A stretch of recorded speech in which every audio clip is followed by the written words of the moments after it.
वन्दे मातरम् वन्दे मातरम् वन्दे मातरम् वन्दे मातरम्।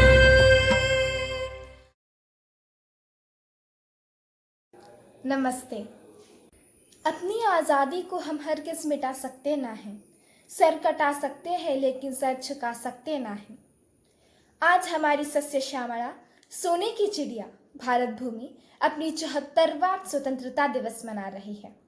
साथ साथ अखंड भारत दिन, अरविंद जयंती और रक्षाबंधन महोत्सव भी मना रहे हैं। इस शुभ अवसर में सभी विशिष्ट व्यक्तियों को हार्दिक से स्वागत। मैं नवी कक्षा की गायत्री जैन कृष्णा। 15 अगस्त 1947 भारतीय इतिहास में एक चिरस्मरणीय दिवस रहेगा। इस दिन भारत माता शताब्दियों की गुलामी के बंधन से मुक्त हुई थी। भारतीय समाज के लिए दुखी की काली रात्रि समाप्त हो गई थी और एक स्वर्णिम प्रभात आ गया था। सबने शांति एवं सुख की सांस ली। स्वतंत्रता दिवस हमारे सबसे महत्वपूर्ण तथा प्रसन्नता वाले त्योहारों में से एक है। हाँ, ठीक ही कहते हैं। हमारी आज़ादी अनेक वीर बलिदानियों की देन है। उन सभी वीरों के चरणों पर सिर झुकाकर, विद्यालय आंगन में राष्ट्रीय झंडा फहराकर इस अंतरिक्ष को राष्ट्र प्रेम की भावना से भरने के लिए हमारे विद्यालय के प्रधान अध्यापक आदरणीय श्री पीजी दिलीप महोदय को सादर निमंत्रण करती हूँ।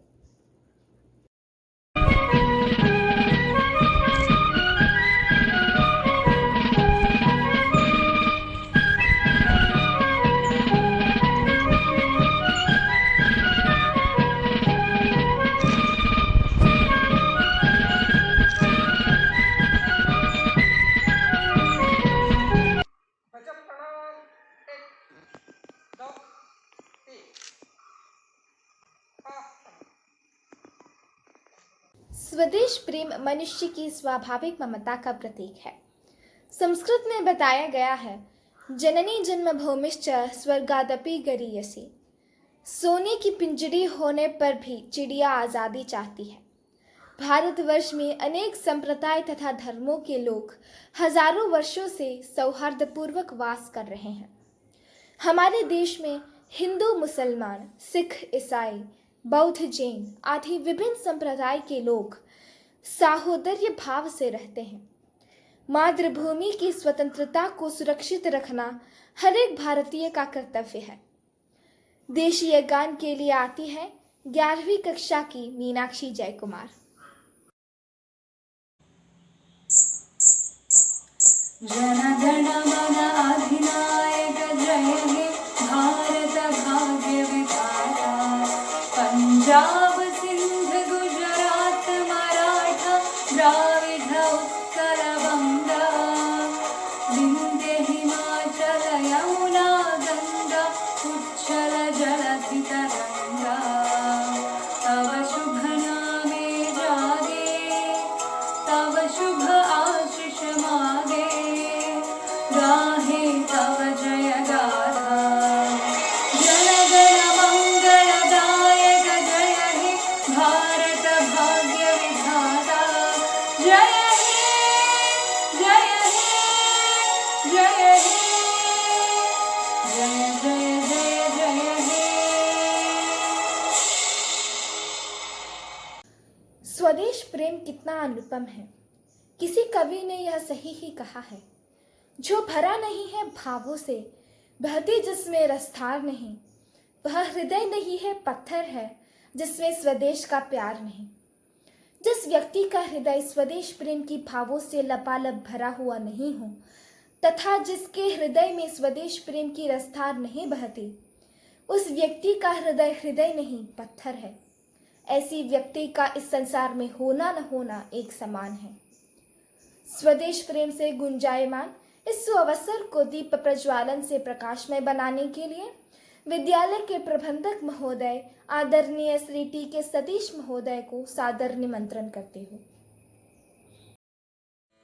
दीपज्योति परं ज्योति दीपज्योति परं ज्योति दीपज्योतिर्जनार्दना दीपो हरतु मे पापम् दीपज्योतिर्नमोऽस्तु ते शुभं करोतु कल्याणम् आरोग्यं सुखसम्पदा द्वेषबुद्धिविनाशाय आत्मज्योतिर्नमोऽस्तु ते आत्मज्योतिप्रदीप्ताय ब्रह्मज्योतिर्नमोऽस्तु ते ब्रह्मज्योतिप्रदीप्ताय गुरुर्ज्योतिर्नमोऽस्तु ते। इस दिन के साथ गूंजी हुई अनेक बलिदानियों की गाथाएं हमारे हृदय में स्फूर्ति और उत्साह भर देती हैं। लोकमान्य बाल गंगाधर तिलक का यह उद्घोष, स्वतंत्रता हमारा जन्मसिद्ध अधिकार है, हमारे हृदय को रोमांचित कर देता है। पंजाब केसरी लाला लाजपत राय ने अपने रक्त से स्वतंत्रता की देवी को तिलक किया था। तुम मुझे खून दो, मैं तुम्हें आज़ादी दूंगा का नारा लगाने वाला नेताजी सुभाष चंद्र बोस की स्मृति इसी स्वतंत्रता दिवस पर सजित हो उठती है। इस अवसर पर स्वागत भाषण के लिए 8वीं कक्षा की स्वाति पी विनोद को आमंत्रित करती हूँ। मुझे खून दो, मैं तुम्हें आज़ादी दूंगा। भारत देश के अमर बलिदानी सुभाष चंद्र बोस के ये अमरवाणी को लेकर सभी विशिष्ट व्यक्तियों को मेरा सादर प्रणाम। आज 15 अगस्त भारत अपना 74वां स्वतंत्रता दिवस पूरा कर चुका है। हमें आज़ादी प्राप्त करवाने के लिए कई महान देशभक्तों ने अपना जीवन बलिदान किया। आज़ादी का अर्थ वही समझ सकते हैं जिसने गुलामी झेले है। अनेक देशभक्तों के त्याग के वजह से हम अंग्रेजों के शासन से स्वतंत्रता मिली और आज हम उनके त्याग के द्वारा मिली गई स्वतंत्रता मना रहे हैं। देश के आज़ादी के लिए वीर मृत्यु प्राप्त सभी बलिदानियों के चरणों पर सिर झुकाकर मैं अपना कर्तव्य निभाना चाहती हूँ। इस विषम परिस्थितियों में भी अपने संदेश द्वारा हम सभी को राष्ट्रप्रेम की भावना कूट कूट कर बढ़ाने वाले आराध्य व्यक्तित्व श्री काबा सुरेंद्रन, जो कोटयम स्वदेशी है, भारतीय विचार केंद्र, पूर्व संगठन सचिव थे और अब राष्ट्रीय स्वयं सेवक संघ प्रांतीय सह संपर्क प्रमुख के रूप में कार्य भी कर रहे हैं। लेखक, विचारक और बहुत बड़ी आदमी के रूप में भी वे प्रमुख है। साहब, आपको सादर चरण स्पर्श एवं इस अवसर की ओर सुस्वागत। हमारे विद्यालय के सर्वोन्नति के लिए सदा साथ निभाने वाले प्रिय प्रबंधक महोदय आदरणीय श्री टी.के. सतीश महोदय, आपको भी इस शुभ अवसर पर हार्दिक सुस्वागत देना चाहती हूँ। आदर्शक अध्यापक वह है जो अपने आदर्शों द्वारा सभी को अपने वश में करते हैं। हमारे प्रधानाचार्य एक ऐसे आकर्षक व्यक्तित्व है जो अपने सरल व्यवहार एवं विषय की मजबूत पकड़ से सबको मंत्रमुग्ध कर लेते हैं। इस अवसर पर हमारे प्रिय प्रधानाचार्य श्री दिलीप महोदय को भी सुस्वागत देना चाहती हूँ। हमारे विद्यालय के हर एक कार्यक्रम में सदा हमारे साथ ही खड़े होकर सहायता करने वाली विद्यालय के उच्च सह प्रधानाचार्य श्रीमती सीमाजी महोदया को भी इस अवसर की ओर हृदयंगम स्वागत देना चाहती हूँ। हमारे विद्यालय के सभी अध्यापक, अनध्यापकगण, मातृ समिति, क्षेम समिति अंग, सभी अभिभावक और मेरे प्रिय मित्रों सभी को एक और बार स्वतंत्रता दिवस की हार्दिक शुभकामनाएं और इस अवसर की ओर सुस्वागत।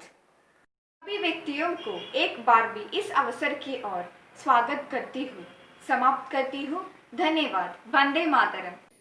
संगीत मानो मन को स्वस्थ एवं शांत बनाती है। संगीत में एक ऐसी अद्भुत शक्ति निहित है कि वह हमें कल्पना जगत की ओर ले चलती है। आज हमें संगीत से मंत्र मुक्त कराने के लिए इधर आती है 10वीं कक्षा की स्वाति कृष्ण। 10ാം ക്ലാസ് വിദ്യാർത്ഥിനി സ്വാതി കൃഷ്ണ. ജയ ജയ തിരുപദമലരിണ തഴുകിടുമടിയങ്ങൾ തിരുമിഴിണയൊഴിയുകയിൻ ഭാരതാംബേ. അകതളിരിനു ശ്രുതി പകരണമലിവൊടു നീയമ്പേ.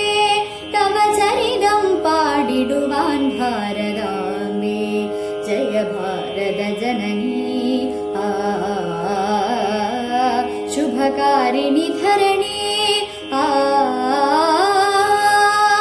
തരണേനിയും ഇവിടെ ജനനം.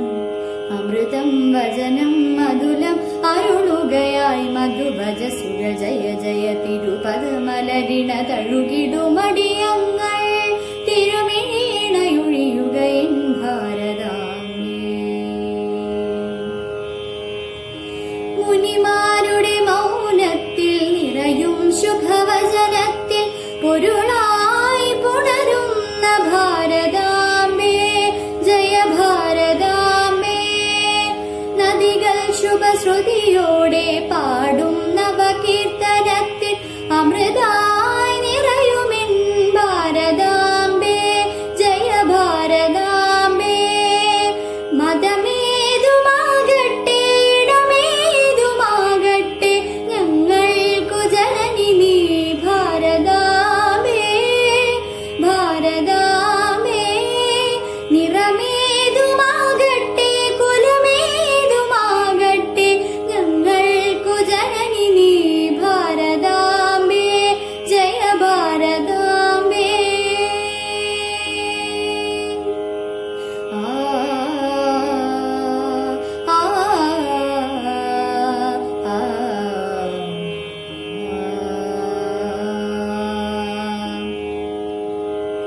ഹിമവാഹിനി ഒഴുകുമ്പോൾ മനസ്സിൻ നിറസ്നേഹത്തിൻ ശ്രുതിയായി പടരുന്ന ഭാരതാംബേ. ജയ ഭാരതാംബേ. പലവേഷപ്പൊരുളോടെ ആടും ശുഭനർത്തനത്തിൽ നിറമായി പടരുമെൻ ഭാരതാംബേ. ജയ ഭാരതാംബേ. ഉയിരായി മാറണേ ഉണർവായി മാറണേ സംഗീതധരണി നീ ഭാരതാംബേ. ഭാരതാംബേ. കനിയായി വിരിയണേ കരളാകെ പടരണേ കാരുണ്യജനനി നീ ഭാരതാംബേ. ഭാരതാംബേ. ജയ ഭാരതാംബേ.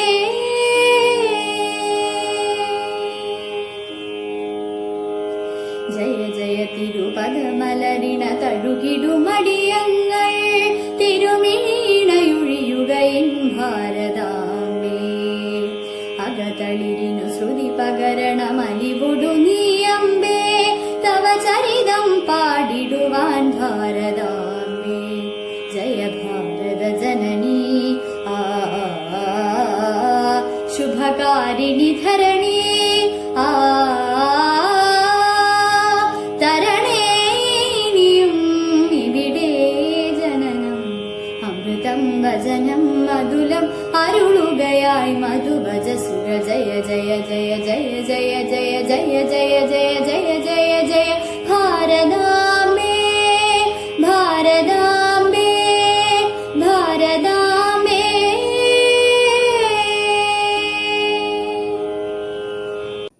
हमारे देश का इतिहास अनेक देशभक्तों के नामों से भरा पड़ा है। प्राचीन समय से राजपूत वीर केसरिया बाना पहनकर निकल पड़ते थे और अंतिम समय तक लड़ते थे। शिवाजी के देशभक्ति कौन नहीं जानता। झांसी की रानी लक्ष्मीबाई का नाम देश पर मिटने वालों में से सदा अमर रहेगा।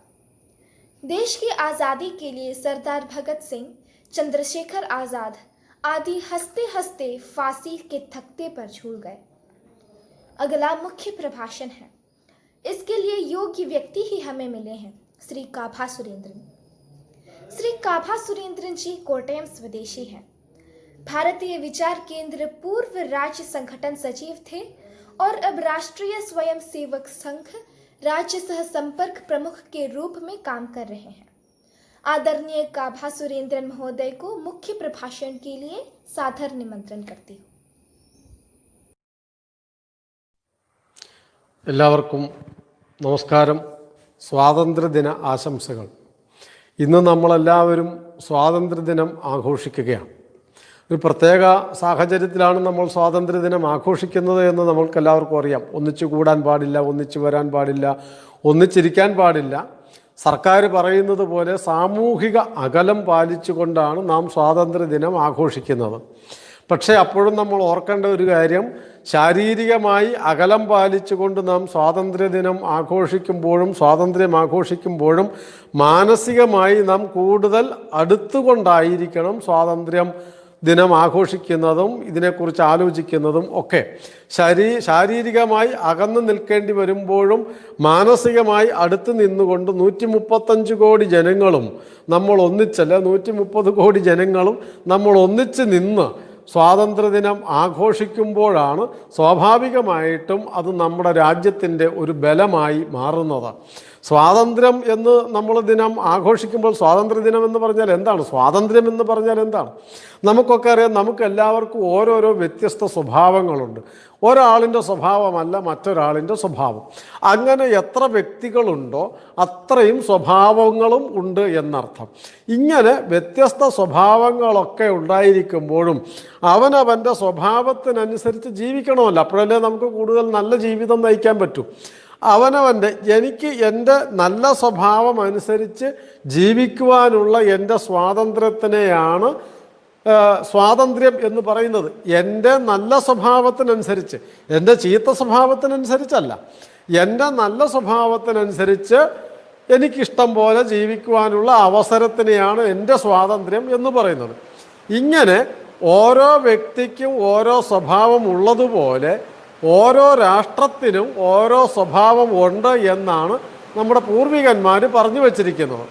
അങ്ങനെയാണെങ്കിൽ ആ രാഷ്ട്രത്തിൻ്റെ സ്വഭാവം അനുസരിച്ച് ജീവിക്കുവാനുള്ള അവസ്ഥ, അതിനെയാണ് രാഷ്ട്രത്തിൻ്റെ സ്വാതന്ത്ര്യം എന്ന് പറയുന്നത്, രാജ്യത്തിൻ്റെ സ്വാതന്ത്ര്യം എന്ന് പറയുന്നത്. പക്ഷേ നമുക്കറിയാം, നമ്മളെ പല കാലത്ത് പല വിദേശികളും വന്ന് ആക്രമിച്ച് കീഴടക്കിയിട്ടുണ്ട്. അപ്പോൾ നമ്മുടെ ഇഷ്ടത്തിന് ജീവിക്കാൻ പറ്റിയിട്ടുണ്ടോ? നമ്മുടെ നാടിൻ്റെ സംസ്കാരം അനുസരിച്ച്, നമ്മുടെ നാടിൻ്റെ സ്വഭാവം അനുസരിച്ച് ജീവിക്കാൻ പറ്റിയിട്ടുണ്ടോ? ഇല്ല. അവർ അനുവദിക്കില്ല. അവർ പറയുന്നത് പോലെ ജീവിക്കണം, അവർ ആജ്ഞാപിക്കുന്നത് പോലെ അനുസരിച്ചു കൊള്ളണം.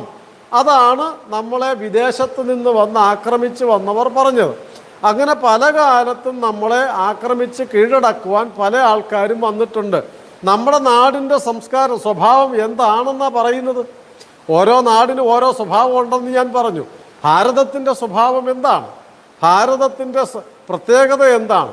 നമ്മുടെ പൂർവികന്മാർ പറഞ്ഞിരിക്കുന്നത് നമ്മുടെ രാജ്യത്തിൻ്റെ സ്വഭാവം, സംസ്കാരം എന്ന് പറഞ്ഞാൽ അതിൻ്റെ പേര് ധർമ്മം എന്നാണ്. എനിക്ക് എൻ്റെ സ്വഭാവമുള്ളതുപോലെ നിങ്ങൾക്ക് ഓരോരുത്തർക്കും നിങ്ങളുടെ സ്വഭാവമുള്ളതുപോലെ നമ്മുടെ രാജ്യത്തിൻ്റെ സ്വഭാവം, സ്വന്തം ഭാവം ധർമ്മം എന്നാണ് പറയുന്നത്. ധർമ്മം എന്ന് വെച്ചാൽ എന്താണ്? ഒന്നിൽ കൂടുതൽ ആൾക്കാർ എന്ന് വെച്ചാൽ എല്ലാവരും ഒന്നിച്ച് ജീവിക്കുമ്പോൾ പാലിക്കേണ്ട ചില നിബന്ധനകൾ. അത് രണ്ട് തരത്തിലുണ്ടല്ലോ.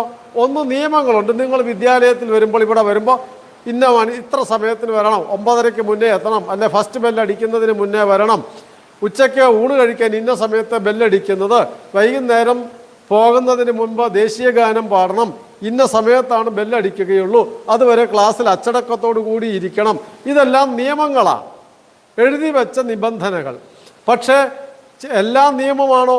നിങ്ങൾ ക്ലാസ്സിൽ ഒന്നിച്ചിരിക്കുമ്പോൾ പരസ്പരം വഴക്കുണ്ടാക്കാതെ ഇരിക്കണം, സ്നേഹത്തോടെ ഇരിക്കണം, ഒന്നിച്ച് ജീവിക്കുമ്പോൾ പരസ്പരം സഹകരിച്ച് ജീവിക്കണം. ഇങ്ങനെ നിയമമല്ലെങ്കിലും നമ്മൾ സ്വസ്ഥമായി അധ്യാപകർ പഠിപ്പിക്കുമ്പോൾ എല്ലാവരും നിശബ്ദം കേട്ടത് മനസ്സിലാക്കണം. നമ്മളത് സ്വയം പഠിക്കാൻ തയ്യാറാവണം. ശുചിത്വം പാലിക്കണം. ആഹാരം പാഴാക്കാൻ പാടില്ല. വെള്ളം ദുർവ്യയം ചെയ്യരുത്. മാലിന്യങ്ങൾ വലിച്ചെറിയരുത്. ഇതെവിടെയെങ്കിലും എഴുതി വച്ചിട്ടുണ്ടോ നിയമമായിട്ട്? ഇല്ല. പക്ഷെ നമ്മളതൊക്കെ പാലിക്കുന്നില്ലേ? ഉണ്ട്. എന്തിനാ പാലിക്കുന്നത്?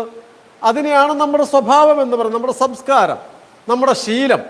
ഇങ്ങനെ എഴുതി വെച്ച നിയമമനുസരിച്ച് ജീവിക്കുന്നതൊന്ന്, മറ്റൊന്ന് നിയമമല്ലെങ്കിലും ഒന്നിച്ച് ജീവിക്കുമ്പോൾ, എല്ലാവരും ഒന്നിച്ച് ചേർന്ന് ജീവിക്കുമ്പോൾ പാലിക്കേണ്ട ചില സ്വഭാവങ്ങൾ, അനുസരിക്കേണ്ട ചില ശീലങ്ങൾ, അതിനെയാണ് നമ്മൾ ധർമ്മം എന്ന് പറയുന്നത്. അങ്ങനെ ചില ധാർമ്മിക നിയമങ്ങൾ നമ്മുടെ സമൂഹത്തിൽ പണ്ട് കാലം തൊട്ടേ ഉണ്ട്. ആ സ്വഭാവം അനുസരിച്ച് ജീവിക്കുന്നതിനെയാണ് നമ്മൾ നമ്മുടെ സംസ്കാരം അനുസരിച്ച് ജീവിക്കുക എന്ന് പറഞ്ഞാൽ. അതിനെയാണ് ധർമ്മം. നിങ്ങളുടെ സംസ്കാരത്തിൻ്റെ പേരെന്താണ്? ഭാരതത്തിൻ്റെ സംസ്കാരത്തിൻ്റെ പേരെന്താണ്? അല്ല സ്വഭാവം എന്താണ് എന്ന് ചോദിച്ചാൽ നമുക്ക് പറയാവുന്ന ഒന്ന്, നമ്മുടെ സ്വഭാവത്തിൻ്റെ പേരാണ് നമ്മുടെ ധർമ്മം, സനാതന ധർമ്മം എന്ന് പറയുന്നത്. ഈ ധർമ്മം എന്ന് പറഞ്ഞാൽ മതമല്ല. മതവും ധർമ്മവും രണ്ടാണ്. മതവും ഈശ്വരവിശ്വാസവും രണ്ടാണ്. ഇപ്പം എല്ലാവരും അവനവന് ഇഷ്ടമുള്ള മതത്തിൽ വിശ്വസിക്കുന്നു, അവനവന് ഇഷ്ടമുള്ള ഈശ്വരനെ ആരാധിക്കുന്നു. നല്ല ഈശ്വരവിശ്വാസമുള്ളവരൊക്കെ നല്ല ധർമ്മിഷ്ഠരാണെന്ന് പറയാൻ കഴിയുമോ? ഇപ്പം രാവണൻ വലിയ ഈശ്വരവിശ്വാസിയായിരുന്നു, രാവണൻ വലിയ ഭക്തനായിരുന്നു. രാവണൻ വേദം പഠിച്ചയാളാണ്, യജ്ഞം ചെയ്യുന്നയാളാണ്, യാഗം ചെയ്യുന്നയാളാണ്. പക്ഷെ നമ്മൾ രാവണനെ വിളിക്കുന്നത് എന്താ? രാക്ഷസൻ എന്നാണ്. എന്താ രാക്ഷസനാവാൻ കാര്യം? രാക്ഷസൻ എന്ന് വെച്ചാൽ എന്താണ്? അവനവന് വേണ്ടി മറ്റുള്ളവരുടെ സുഖം കവർന്നെടുക്കുന്ന, മറ്റുള്ളവരെ ഉപദ്രവിക്കുന്നവരെയാണ് രാക്ഷസന്മാരെന്ന് പറയുന്നത്, അസുരന്മാരെന്ന് പറയുന്നത്. അങ്ങനെ എൻ്റെ ഇഷ്ടത്തിന് വേണ്ടി മറ്റുള്ളവരെ ഉപദ്രവിക്കുക, എൻ്റെ ആഗ്രഹം സാധിക്കാൻ വേണ്ടി മറ്റുള്ളവർക്ക് ശല്യമുണ്ടാക്കുക, അങ്ങനെ ചെയ്യുന്നവരെയാണ് രാക്ഷസന്മാരെന്ന് പറയുന്നത്. മറ്റുള്ളവരുടെ സുഖത്തിന് വേണ്ടി എൻ്റെ സുഖം വേണ്ടെന്ന് വയ്ക്കുക, മറ്റുള്ളവരുടെ നന്മയ്ക്ക് വേണ്ടി ഞാൻ കഷ്ടപ്പാട് അനുഭവിക്കുക, എൻ്റെ നാടിൻ്റെ നന്മയ്ക്ക് വേണ്ടി ഞാൻ ത്യാഗമനുഷ്ഠിക്കുക, അതിനെയാണ് ധർമ്മം എന്ന് പറയുന്നത്, സംസ്കാരം എന്ന് പറയുന്നത്. അപ്പോൾ ഈ ധർമ്മമെന്നും സംസ്കാരമെന്നും പറയുന്നതാണ് നമ്മുടെ നാടിൻ്റെ സ്വഭാവം. അതനുസരിച്ച് ജീവിക്കുമ്പോഴാണ് നമ്മൾ സ്വാതന്ത്ര്യത്തോടുകൂടി ജീവിക്കുന്നു എന്ന് പറയുന്നത്. പക്ഷേ ഇങ്ങനെ ജീവിക്കാൻ പാടില്ല എന്ന് പറഞ്ഞ് പലപ്പോഴും നമ്മുടെ നാട്ടിലേക്ക് വിദേശികൾ കടന്നു വന്നിട്ടുണ്ട്. അവർ നമ്മളെ ആക്രമിച്ചിട്ടുണ്ട്, പലപ്പോഴും കീഴടക്കിയിട്ടുണ്ട്, അവർ അധികാരം നടത്തിയിട്ടുണ്ട്. അപ്പോൾ നിങ്ങളുടെ ധർമ്മം അനുസരിച്ച് ജീവിക്കാൻ പാടില്ല, നിങ്ങളുടെ സംസ്കാരം അനുസരിച്ച് ജീവിക്കാൻ പാടില്ല, ഞങ്ങൾ പറയുന്നത് പോലെ ജീവിച്ചു കൊള്ളണം എന്ന് പറഞ്ഞുകൊണ്ടാണല്ലോ വിദേശികൾ വന്നത്. അങ്ങനെ ആദ്യകാലം തൊട്ട്, ഒത്തിരി കാലം തൊട്ട് വിദേശികൾ നമ്മളെ കീഴടക്കാൻ വന്നിട്ടുണ്ട്. ചില സമയത്തൊക്കെ കീഴടക്കിയിട്ടുണ്ട്. എല്ലാവരോടും നമ്മൾ യുദ്ധം നടത്തിയിട്ടുണ്ട്, പോരടിച്ചിട്ടുണ്ട്. അങ്ങനെ ആദ്യമായി നമ്മുടെ നാട്ടിലേക്ക് അതിക്രമിച്ച് വന്ന വിദേശിയാണ് അലക്സാണ്ടർ. നമ്മൾ പഠിച്ചിട്ടുണ്ടല്ലോ, അലക്സാണ്ടറുടെ ഇന്ത്യ ആക്രമണം എന്ന് നമ്മൾ പഠിച്ചിട്ടില്ലേ? അങ്ങനെ ആദ്യം അലക്സാണ്ടർ വന്നു, അലക്സാണ്ടറെ പരാജയപ്പെടുത്തി വിക്രമാദിത്യൻ നമ്മുടെ സ്വാതന്ത്ര്യം നേടിത്തന്നു. പിന്നീട് കുറേ കാലം കഴിഞ്ഞപ്പോൾ ഹൂണന്മാർ വന്നു, അവരെ പരാജയപ്പെടുത്തിയാണ് വിക്രമാദിത്യൻ, ചന്ദ്രഗുപ്ത വിക്രമാദിത്യൻ എന്ന് പറയുന്ന ആൾ നമുക്ക് സ്വാതന്ത്ര്യം നേടിത്തന്നു. ഇങ്ങനെ ഓരോരോ കാലത്തും വിദേശങ്ങളിൽ നിന്ന് നമ്മളെ ആക്രമിച്ച് വന്നവർ, നമ്മളെ കീഴടക്കാൻ നോക്കിയവർ ഒക്കെയുണ്ട്. അങ്ങനെ വന്നവരാണ് അലക്സാണ്ടർ, ഹൂണന്മാർ, ശകന്മാർ, അതുപോലെ തന്നെ മുഹമ്മദ് ബിൻ കാസിം, മുഹമ്മദ് ഗസ്നി, മുഹമ്മദ് ഘോറി, ബാബർ, ഫ്രഞ്ചുകാർ, ഡച്ചുകാർ, പോർട്ടുഗീസുകാർ, ബ്രിട്ടീഷുകാർ, ഇങ്ങനെ അനേകം വിദേശികൾ നമ്മുടെ നാട്ടിലേക്ക് ആക്രമിച്ച് വന്നിട്ടുണ്ട്. അവരൊക്കെ ചില ഇടങ്ങളിലൊക്കെ നമ്മളെ കീഴടക്കി ഭരിച്ചിട്ടുണ്ട്. അക്കാലത്തൊക്കെ അവർ പറഞ്ഞു, ഞങ്ങൾ പറയുന്നത് പോലെ ജീവിക്കണം, നിങ്ങളുടെ ഇഷ്ടം പോലെ, നിങ്ങളുടെ സ്വാതന്ത്ര്യം അനുസരിച്ച് ജീവിക്കാൻ പാടില്ല, നിങ്ങളുടെ സംസ്കാരം അനുസരിച്ച് ജീവിക്കാൻ പാടില്ല. അതിനെയാണ് അടിമത്തം എന്ന് പറയുന്നത്. നമുക്ക് നമ്മുടെ സ്വാതന്ത്ര്യം അനുസരിച്ച്, നമ്മുടെ സംസ്കാരം അനുസരിച്ച്, നമ്മുടെ ധർമ്മം അനുസരിച്ച് ജീവിക്കാൻ പാടില്ല എന്ന് പറയുന്നതിനെയാണ് അടിമത്തം എന്ന് പറയുന്നത്. അപ്പം നമ്മൾ എന്ത് ചെയ്യും? നമ്മുടെ പൂർവികന്മാർ എന്ത് ചെയ്തു? അവരോടൊക്കെ യുദ്ധം ചെയ്തു, അവരോടൊക്കെ സമരം നടത്തി, അവരോടൊക്കെ സത്യാഗ്രഹം നടത്തി. അങ്ങനെ നമ്മൾ അനേകം ആൾക്കാർ പണ്ട് കാലം തൊട്ടേ, ഞാൻ പറഞ്ഞല്ലോ, ചാണക്യൻ, ചന്ദ്രഗുപ്തൻ, വിക്രമാദിത്യൻ, ദാഹിർ, പൃഥ്വിരാജ് ചൗഹാൻ, റാണ പ്രതാപ് സിംഹൻ, ഛത്രപതി ശിവജി, ഗുരു ഗോവിന്ദ സിംഹൻ, മഹാത്മാഗാന്ധി, അങ്ങനെ അനേകം ആൾക്കാർ അവരോട്, ഈ ആൾക്കാരോട് യുദ്ധം നടത്തുകയോ സമരം നടത്തുകയോ ഒക്കെ ചെയ്തു. പിന്നീട് ആദ്യകാലത്ത് രാജാക്കന്മാരാണ് ആക്രമിച്ചു വരുന്നത്, രാജാക്കന്മാരാണ് യുദ്ധം ചെയ്യുന്നത് സ്വാതന്ത്ര്യത്തിന് വേണ്ടി. കീഴടക്കുന്നത് ഈ രാജാക്കന്മാർ, യുദ്ധം ചെയ്യുന്നത്, സ്വാതന്ത്ര്യത്തിന് വേണ്ടി യുദ്ധം ചെയ്യുന്നത് രാജാക്കന്മാർ. പിന്നീട് ജനാധിപത്യമൊക്കെ വന്നപ്പോൾ ആക്രമിച്ചു വരുന്നത് വിദേശികൾ, സമരം നടത്തുന്നത് ജനങ്ങൾ. അങ്ങനെ നമ്മളെ സ്വാതന്ത്ര്യം നേടാൻ വേണ്ടി അനേകം ആൾക്കാർ ആക്രമിച്ചു വരികയും അനേകം ആൾക്കാർ സമരം നടത്തുകയും ചെയ്തു. നമ്മുടെ ധർമ്മം വീണ്ടെടുക്കാൻ വേണ്ടി ഒത്തിരി പേര് പണിയെടുത്തിട്ടുണ്ട്. രാജാക്കന്മാർ യുദ്ധം ചെയ്തിട്ടുണ്ട്, വിപ്ലവകാരികൾ വലിയ പോരാട്ടം നടത്തിയിട്ടുണ്ട്, കവികൾ ഒക്കെ സാഹിത്യരചന, വിപ്ലവ ഗാനങ്ങളൊക്കെ എഴുതി നമ്മുടെ ജനങ്ങളെ ആവേശം കൊള്ളിച്ചിട്ടുണ്ട് സമരം നടത്താൻ. സന്യാസിമാർ നമ്മളെ മുമ്പിൽ നിന്ന് നയിച്ചിട്ടുണ്ട്. ജനകീയ നേതാക്കന്മാർ, ഗാന്ധിജി, സുഭാഷ് ചന്ദ്രബോസ്, അതുപോലെയുള്ള ആൾക്കാർ മുമ്പിൽ നിന്ന് വലിയ പോരാട്ടം നടത്തിയിട്ടുണ്ട്. വിദേശ രാജ്യങ്ങളിൽ നിന്നുകൊണ്ട് നമ്മുടെ രാജ്യത്തിൻ്റെ സ്വാതന്ത്ര്യം നേടാൻ വേണ്ടി പോരാടിയവരുണ്ട്. വനവാസികൾ സമരങ്ങൾ നടത്തിയിട്ടുണ്ട്, യുദ്ധങ്ങൾ നടത്തിയിട്ടുണ്ട്. ഇങ്ങനെ പലതരത്തിൽ വിപ്ലവകാരികളും വനവാസികളും കവികളും സത്യാഗ്രഹികളും രാജാക്കന്മാരും സന്യാസിമാരും ഒക്കെ നമ്മുടെ സ്വാതന്ത്ര്യം വീണ്ടെടുക്കാൻ വേണ്ടി സമരം നടത്തിയിട്ടുണ്ട്, യുദ്ധം നടത്തിയിട്ടുണ്ട്, പോരാട്ടം നടത്തിയിട്ടുണ്ട്. അങ്ങനെയാണ് നമ്മൾ സ്വാതന്ത്ര്യം നേടിയത്. പല കാലത്തും നമ്മളെ ആക്രമിച്ചു വന്നു. അവരോടൊക്കെ നമ്മൾ യുദ്ധമോ സമരമോ ഒക്കെ നടത്തി അതത് കാലത്ത് നാം സ്വാതന്ത്ര്യം നേടി. അങ്ങനെ സ്വാതന്ത്ര്യം നേടാൻ വേണ്ടി അനേകായിരം ആൾക്കാർ മരണം വരിച്ചു. അനേക ലക്ഷം ആൾക്കാർ സ്വന്തം ജീവിതം സമർപ്പിച്ചു. കഷ്ടനഷ്ടങ്ങൾ സഹിച്ചിട്ടാണ് നമുക്ക് സ്വാതന്ത്ര്യം നേടിത്തന്നത് ഓരോരോ കാലത്തും.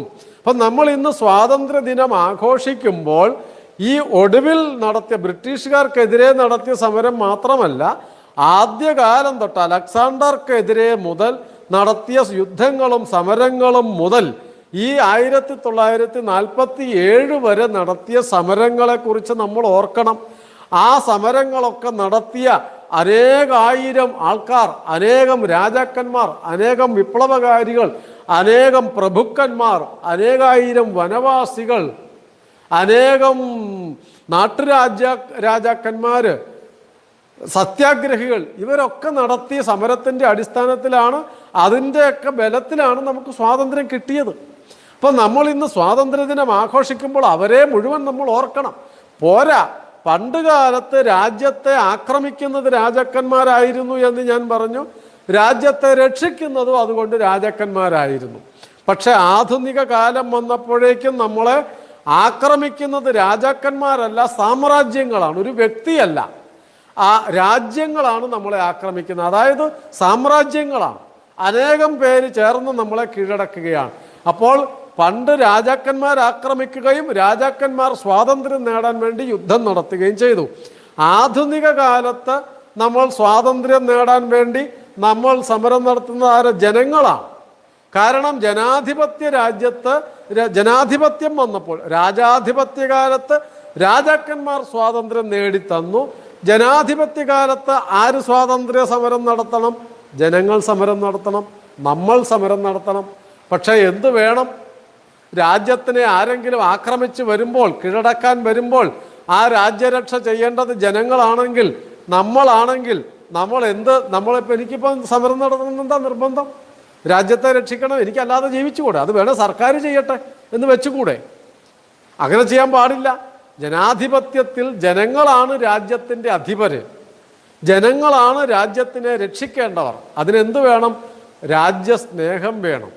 ജനങ്ങൾക്ക് രാജ്യത്തിനെ സംരക്ഷിക്കുവാൻ കഴിയണമെങ്കിൽ, നമുക്ക് നമ്മുടെ രാജ്യത്തെ സംരക്ഷിക്കാൻ കഴിയണമെങ്കിൽ, ഇനിയൊരു അടിമത്തം ഉണ്ടാകാതിരിക്കണമെങ്കിൽ എന്ത് വേണം? നമ്മൾ രാജ്യസ്നേഹമുള്ളവരായി മാറണം. ജനങ്ങൾ എൻ്റെ സ്വാതന്ത്ര്യം, എൻ്റെ നാടിൻ്റെ സ്വാതന്ത്ര്യം ഞാൻ സംരക്ഷിക്കും എന്ന ബോധം വേണം. അങ്ങനെ വേണമെങ്കിൽ എനിക്ക് എൻ്റെ രാജ്യത്തോട് സ്നേഹം വേണം, എൻ്റെ രാജ്യത്തിൻ്റെ സംസ്കാരത്തോട് സ്നേഹം വേണം. എൻ്റെ രാജ്യത്തിൻ്റെ സ്വാതന്ത്ര്യം ധർമ്മമാണ്. ആ ധർമ്മം വീണ്ടെടുക്കാൻ, അത് നഷ്ടപ്പെടാതെ കാവൽ നിൽക്കാൻ ഞാൻ തയ്യാറാണെന്ന് പറയണം. അങ്ങനെ കാവൽ നിന്ന, സമരം നടത്തിയ അനേകായിരം ആൾക്കാർ ജീവൻ ബലി നൽകി നേടിയതാണ് എൻ്റെ സ്വാതന്ത്ര്യം. ഈ സ്വാതന്ത്ര്യം നഷ്ടപ്പെടാതിരിക്കാൻ ഇനിമേൽ ഞാൻ കാവൽ നിൽക്കും. എൻ്റെ രാജ്യത്തിന് വേണ്ടി ജീവിക്കുവാൻ, എൻ്റെ രാജ്യത്തിൻ്റെ സ്വാതന്ത്ര്യത്തിന് വേണ്ടി വന്നാൽ മരിക്കുവാൻ, പഴയ വിപ്ലവകാരികളെ പോലെ, പണ്ടുകാലത്തെ സത്യാഗ്രഹികളെ പോലെ, പണ്ടുകാലത്ത് യുദ്ധം നടത്തിയ ഗ്രാമീണരെ പോലെ, രാജാക്കന്മാരെ പോലെ, ചക്രവർത്തിമാരെ പോലെ, ഈ വിപ്ലവകാരികളെ പോലെ ഞാനും എൻ്റെ നാടിന് വേണ്ടി ജീവിക്കും, വേണ്ടി വന്നാൽ മരിക്കും എന്ന പ്രതിജ്ഞ എടുക്കാൻ നമുക്ക് കഴിയണം. അപ്പോൾ മാത്രമേ നമ്മുടെ രാജ്യത്തെ രക്ഷിക്കുവാൻ കഴിയൂ. സൈന്യമുള്ളത് കൊണ്ട് രാജ്യത്തെ രക്ഷിക്കാൻ കഴിയില്ല. ജനങ്ങളൊക്കെ രാജ്യത്തിനെതിരാണെന്നിരിക്കട്ടെ, ജനങ്ങൾ രാജ്യസ്നേഹം ഇല്ലാത്തവരാണെന്നിരിക്കട്ടെ, രാജ്യസ്നേഹമില്ലാത്ത ജനങ്ങളെ കൊണ്ട് രാജ്യത്തെ രക്ഷിക്കാൻ കഴിയുമോ? പട്ടാളക്കാർ വിദേശ ശക്തികളോട് യുദ്ധം ചെയ്താലും രാജ്യത്തിനകത്തുള്ളവർ രാജ്യത്തിനെതിരാണെങ്കിലോ എങ്ങനെ രാജ്യത്തെ രക്ഷിക്കാൻ കഴിയും? അപ്പോൾ എന്തു വേണം? ഓരോ ആളിൻ്റെ ഉള്ളിലും കത്തുന്ന രാജ്യസ്നേഹം വേണം എന്നർത്ഥം. എനിക്ക് എൻ്റെ നാടിന് വേണ്ടി ജീവിക്കുവാൻ, എൻ്റെ നാടിന് വേണ്ടി വന്നാൽ മരിക്കുവാൻ ഞാൻ തയ്യാറാണ്. അങ്ങനെ ജീവിക്കുകയും മരിക്കുകയും ചെയ്ത അനേക ലക്ഷം ആൾക്കാരുടെ പിന്മുറക്കാരാണ് ഞാൻ എന്ന ഒരു വിശ്വാസം, ഒരു പ്രതിജ്ഞ എടുക്കുവാൻ നമുക്ക് കഴിയണം. അങ്ങനെ എൻ്റെ രാജ്യത്തിന് വേണ്ടി ജീവിക്കും. അങ്ങനെ ജീവിക്കണമെങ്കിൽ എന്തു വേണം? എൻ്റെ അമ്മ എന്ന സങ്കല്പം സ്വാമി വിവേകാനന്ദനും അരവിന്ദ മഹർഷിയൊക്കെ നമ്മളോട് പറഞ്ഞത്, നമ്മുടെ രാജ്യമെന്ന് പറഞ്ഞാൽ വെറും ഒരു മണ്ണല്ല, ഒരു ഭൂപ്രദേശമല്ല, നമ്മുടെ അമ്മയാണ്. ആ അമ്മയ്ക്ക് വേണ്ടി നമ്മൾ വേണ്ടി വന്നാൽ ജീവിക്കുകയും മരിക്കുകയും ചെയ്യും. എൻ്റെ അമ്മയുടെ മാനം കാക്കാൻ, എൻ്റെ അമ്മയുടെ സ്വാതന്ത്ര്യം കാക്കാൻ, എൻ്റെ അമ്മയുടെ അഭിമാനം സംരക്ഷിക്കുവാൻ ഞാൻ തയ്യാറാണ് എന്നുള്ള ദൃഢപ്രതിജ്ഞ എടുക്കുവാൻ ഈ സ്വാതന്ത്ര്യ ദിനത്തിൽ നമുക്ക് കഴിയണം. നമ്മൾ ഓരോരുത്തരും നമ്മുടെ ഉള്ളിൽ വേണ്ടത്ര രാജ്യസ്നേഹമില്ലെങ്കിൽ ഞാൻ ഈ രാജ്യത്തെ പൗരനാണെന്ന് അഭിമാനിച്ചിട്ട് കാര്യമില്ല. പൗരത്വം കിട്ടാൻ നമുക്ക് എന്ത് വേണം? ചില നിബന്ധനകൾ പാലിച്ചാൽ മതി. നിയമം അനുസരിക്കുന്ന ചില നിബന്ധനകൾ പാലിച്ചാൽ പൗരത്വം കിട്ടും. അത് ആർക്കും കിട്ടും. ലോകത്തിലെ ഏത് കോണിൽ ജീവിക്കുന്ന ഒരാളിനും നമ്മുടെ നാടിൻ്റെ പൗരത്വം കിട്ടും. പക്ഷെ പൗരന്മാർക്കൊക്കെ രാജ്യസ്നേഹം ഉണ്ടാകണമെന്നുണ്ടോ? പൗരന്മാർക്ക് ഈ രാജ്യത്ത് ജീവിക്കാം, അവർക്ക് ജോലിയെടുക്കാം, സമ്പത്തുണ്ടാക്കാം, ഇഷ്ടം പോലെ ജീവിക്കാം. എനിക്കെൻ്റെ സ്വാതന്ത്ര്യം ആണ് എന്ന് വലുത്, എൻ്റെ വ്യക്തി സ്വാതന്ത്ര്യം എന്ന് പറഞ്ഞുകൊണ്ട് സർക്കാരിൻ്റെ ഭരണഘടനയ്ക്ക് വിരുദ്ധമല്ലാതെ ജീവിക്കുന്ന ആർക്കും പൗരനായി ജീവിക്കാം. പക്ഷേ പൗരന്മാരനേകം പേരുള്ളത് കൊണ്ട് നാടിനെ രക്ഷിക്കാൻ കഴിയില്ല. രാജ്യത്തിന് ഒരു ആപത്ത് വരുമ്പോൾ, രാജ്യത്തിനൊരു അപകടം വരുമ്പോൾ ആ അപകടത്തിൽ നിന്ന് എൻ്റെ രാജ്യത്തെ ഞാൻ രക്ഷിക്കും എന്ന് തോന്നണമെങ്കിൽ എന്ത് വേണം? എൻ്റെ രാജ്യം വെറും ഒരു മണ്ണല്ല, എൻ്റെ നാട് എൻ്റെ അമ്മയാണ്. ആ ജീവൻ തുടിക്കുന്ന അമ്മ, ആ അമ്മയുടെ മാനം, ആ അമ്മയുടെ സ്വാതന്ത്ര്യം, അതിനുവേണ്ടി ഞാൻ ജീവിക്കും എന്ന പ്രതിജ്ഞ എടുക്കുന്ന ആ അമ്മയുടെ മക്കളാണ് നമ്മൾ ഓരോരുത്തരും എന്ന ഒരു വികാരം ഉണ്ടാകുമ്പോൾ മാത്രമേ നമുക്ക് സ്വാതന്ത്ര്യം സംരക്ഷിക്കുവാൻ കഴിയൂ. സ്വാമി വിവേകാനന്ദ അമേരിക്കൻ യാത്ര കഴിഞ്ഞ് മടങ്ങി വന്നപ്പോൾ ഇങ്ങ് ദക്ഷിണ ഭാരതത്തിൽ കപ്പലിറങ്ങിയല്ലോ. അവിടെ വന്ന് ആദ്യം ഭാരതത്തിൻ്റെ മണ്ണിൽ കാലുകുത്തിയപ്പോൾ വിവേകാനന്ദ സ്വാമികൾ ആ കടൽ തീരത്തെ മണ്ണെല്ലാം വാരി തൻ്റെ ദേഹത്തിട്ടു പൂശി. ആൾക്കാർ വിചാരിച്ചു സ്വാമികൾക്ക് ഭ്രാന്ത് പിടിച്ചോ, എന്താണ് ഈ മണ്ണെല്ലാം വാരി ദേഹത്തിടുന്നത് എന്ന് ചോദിച്ചപ്പോൾ പലരും ചോദിച്ചു. അപ്പോൾ സ്വാമി വിവേകാനന്ദൻ പറഞ്ഞു, ഇതെൻ്റെ അമ്മയാണ്.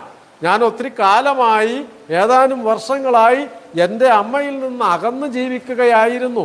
അങ്ങനെ യാത്ര ചെയ്തപ്പോൾ എനിക്കൊത്തിരി എൻ്റെ ശരീരത്തിലോ മനസ്സിലോ ഒക്കെ ചിലപ്പോൾ വല്ല പാപങ്ങളും കടന്നു കൂടിയിട്ടുണ്ടാവും. അങ്ങനെയുള്ള പാപങ്ങളൊക്കെ കഴുകിക്കളയുവാൻ ഞാൻ എൻ്റെ അമ്മയുടെ മടിത്തട്ടിൽ കിടന്നുരുളുകയാണ് എന്നാ സ്വാമി വിവേകാനന്ദൻ പറഞ്ഞത്. അദ്ദേഹം പറഞ്ഞത് എൻ്റെ അമ്മയ്ക്ക് വേണ്ടിയാണ് ഞാൻ ജീവിക്കുന്നത് എന്നാണ്.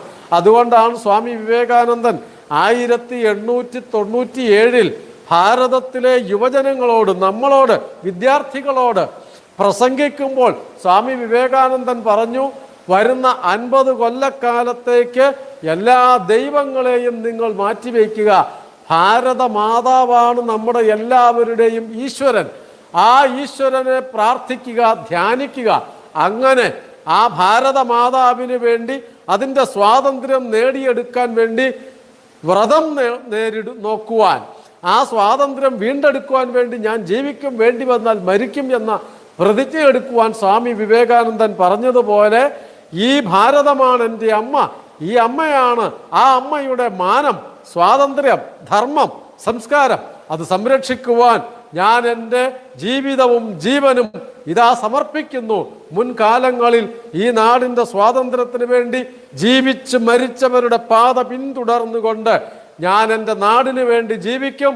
ഈ ഇന്നുയർത്തുന്ന ഈ ദേശീയ പതാകയുടെ മാനം ആരും തകർക്കാതിരിക്കാൻ ഞാൻ കാവൽ നിൽക്കും. ഞാൻ വെറും ഒരു പൗരനല്ല, ഞാൻ ഈ നാടിൻ്റെ പുത്രനാണ്, പുത്രിയാണ് എന്ന വികാരത്തോടുകൂടി സ്വാതന്ത്ര്യദിന പ്രതിജ്ഞയെടുക്കുവാൻ, ഈ നാടിൻ്റെ സംസ്കാരത്തെ സംരക്ഷിക്കുന്ന രാജ്യസ്നേഹമുള്ള ഒരു പൗരനായി ഞാൻ ജീവിക്കും. മരണം വരെ രാജ്യസ്നേഹമുള്ള ആളായി ഞാൻ മാറും എന്ന് പ്രതിജ്ഞയെടുക്കാൻ, ഈ നാടിന് വേണ്ടി ജീവിക്കുവാൻ വേണ്ടിയാണ് ഞാൻ പ്രതിജ്ഞയെടുക്കുന്നത് എന്ന് വിചാരിച്ചുകൊണ്ട് നമ്മൾ ഈ സ്വാതന്ത്ര്യദിനം ആഘോഷിക്കണം എന്ന് അഭ്യർത്ഥിക്കുന്നു. നമസ്കാരം. വന്ദേ മാതരം. ജയ് ഹിന്ദ്. अपने अनमोल समय से आकर्षक वाणी द्वारा हमारे मन में स्वदेश प्रेम की भावना कूट कूट कर भरने वाला आदरणीय व्यक्तित्व श्री काबा सुरेंद्रन महोदय, आपका सादर चरण स्पर्श एवं हार्दिक धन्यवाद। भाषाएं, रीति रिवाज, खान पान, धर्म, जाति तथा वस्त्र आभूषण में विविधता होने वाले हमारे देश में राष्ट्रीय एकता का बड़ा महत्व है।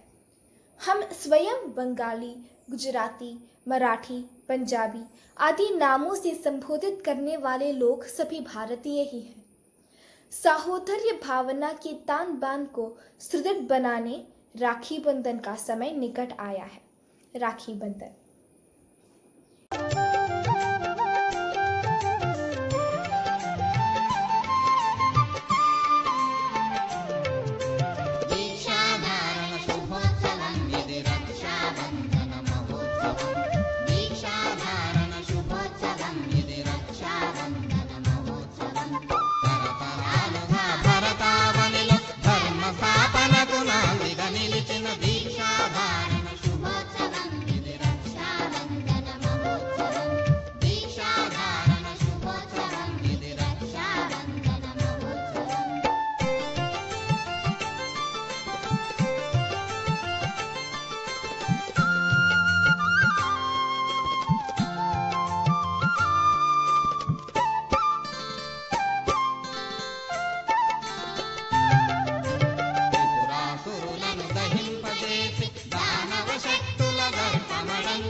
శక్తుల సంఘటించగా త్రినేత్రుడే తన త్రిశూలమెత్తి ముందున కురికిన ముహూర్తమిలియే, ముందున కురికిన ముహూర్తమిలియే. దీక్షాధారణ శుభోత్సవం ఇది రక్షాబంధన మహోత్సవం.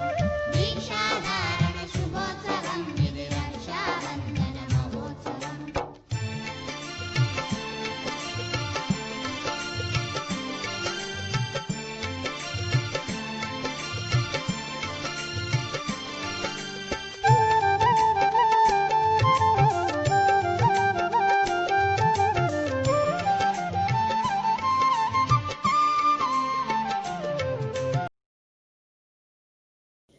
इस कार्यक्रम की औपचारिक परिसमाप्ति अब निकट है। कृतज्ञता भाषण के लिए 8वीं कक्षा के अम्बरीश को आमंत्रित करती हूँ।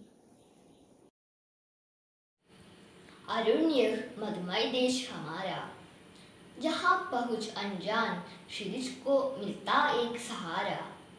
भारत सचमुच विशाल व महान देश है, इसका अतीत भी महान है। यहाँ अनेक महापुरुषों ने जन्म लिया है। यह राम, कृष्ण, गौतम की भूमि है, जिन्होंने अहिंसा, सत्य, मर्यादा, परोपकार, दान, दया, धर्म जैसे गुण संसार को दिए। यह लक्ष्मीबाई, शिवजी, भगत सिंह जैसे वीरों की भूमि है। गौतम, महावीर, गुरु नानक, विवेकानंद जैसे महापुरुषों ने विश्व को ज्ञान का रास्ता दिखाया। इन सभी बलिदानियों के चरण धूलि अपने माथे पर लगा के मैं अपना कर्तव्य निभाना चाहता हूँ। इस कठिन परिस्थिति में भी हमें अच्छा मार्गदर्शन देने वाला आदरणीय विशिष्टातिथि श्री काबा सुरेंद्रन, जो कोट्टयम स्वदेशी है, लेखक विचारक और वाग्मी के रूप में भी प्रसिद्ध है और अब आरएसएस प्रांतीय सह संपर्क प्रमुख के रूप में कार्य भी कर रहे हैं। साहब, इस खास अवसर पे मैं विद्यालय की ओर से अपने कृतज्ञता प्रकट करना चाहता हूँ। विद्यालय के प्रगति के लिए सभी कार्यों को व्यवस्थित करने वाला हमारे प्रिय प्रबंधक महोदय आदरणीय टी.के. सतीश महोदय, जो अपने पवित्र हाथों से दीपक प्रज्वलन करके इस वेदी को रोशनी से भरा दिया है। आपको भी इस अवसर पे हार्दिक धन्यवाद देता हूँ। हमारे प्रिय प्राचार्य आदरणीय पी.जी. दिलीप महोदय, जो हमें ठीक रास्ते से ही चलाते हैं। साहब, आपका सादर चरण स्पर्श एवं धन्यवाद। एकता के सूत्र में बांधकर हम सभी को एक परिवार के समान चलाने वाली स्नेहमयी वरिष्ठ उपप्राचार्य श्रीमती सीमा जी महोदया को भी इस खास अवसर पे आभारी प्रकट करता हूँ। हमारे विद्यालय को एक परिवार की तरह पालने वाले, मातृ समान हमारी देखभाल करने वाले सह प्रबंध अध्यापिकाएं और हमारे प्रिय अध्यापक, अध्यापक, मातृ समिति, क्षेम समिति सभी को हार्दिक कृतज्ञता प्रकट करता हूँ। अंत में सबसे महत्वपूर्ण भावी वरदान मेरे प्रिय मित्रों सभी को एक बार भी हृदय की भाषा में कृतज्ञता प्रकट करते हुए मैं यहाँ समाप्त करता हूँ। जय हिंद। हमें देश प्रेम को सर्वोच्च स्थान देना है। अनेक शहीदों की बलिदानों से हमें स्वतंत्रता प्राप्त हुई है। प्राण देकर भी हमें उसकी रक्षा करनी है। जिस स्वतंत्रता पात को हमारे पूर्वजों ने स्थापित किया है, उसकी रक्षा करना हमारा परम कर्तव्य है। हम अपने अतीत गौरव को समझें और उसकी पुनर्स्थापना करने के लिए प्रयत्नशील हो। शांति मंत्र। ॐ सर्वे भवन्तु सुखिनः। ॐ सर्वे भवन्तु सुखिनः। सर्वे सन्तु निरामया। सर्वे भद्राणि पश्यन्तु मा कश्चित् दुःखभाग् भवेत्।